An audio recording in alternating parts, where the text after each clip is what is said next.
Hey, I'm Jeff. And I'm Phil, and we're the Cocktail Dudes. Today we're making the Golden Spike, our homage to the Rusty Nail. Golden Spike being the ceremonial spike that joined the transcontinental railroad. Do you think somebody stole that spike later? I'd go back and I don't think they kept it in there. If they did, they deserve to get it stolen. Have you ever stolen a railroad spike? I've picked some up. Out of a track? Well, my grandma's up north. There was basically the railroad went right through her front yard.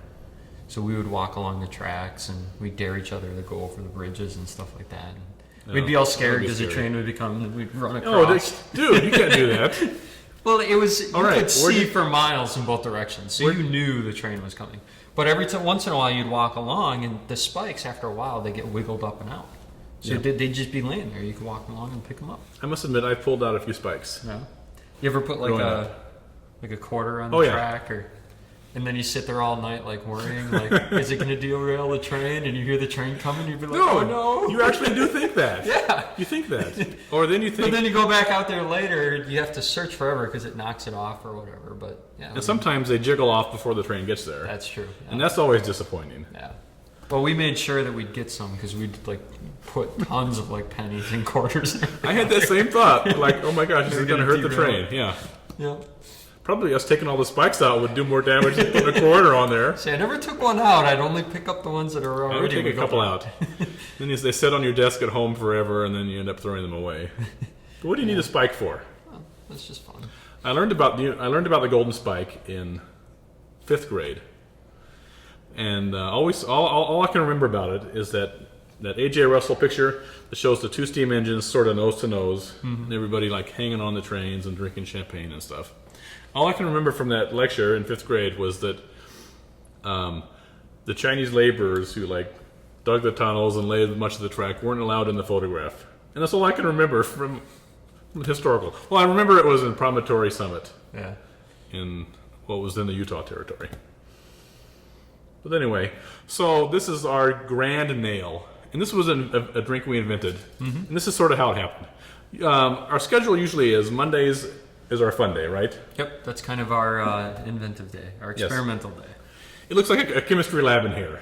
Usually sometimes we work together. Usually we're at separate areas.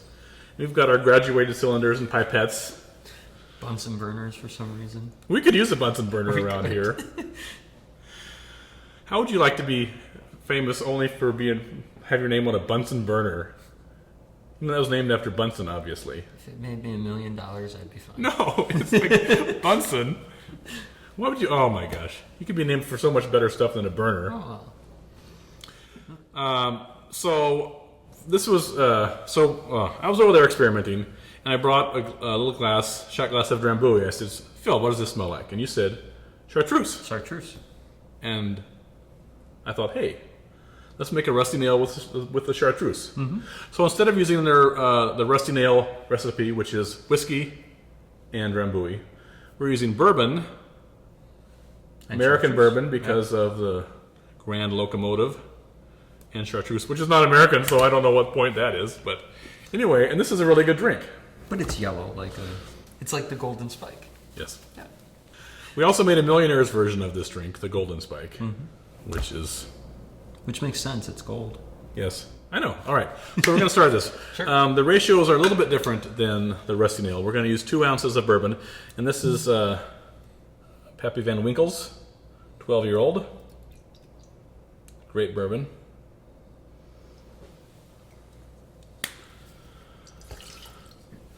All right, and 1 ounce of the yellow Chartreuse.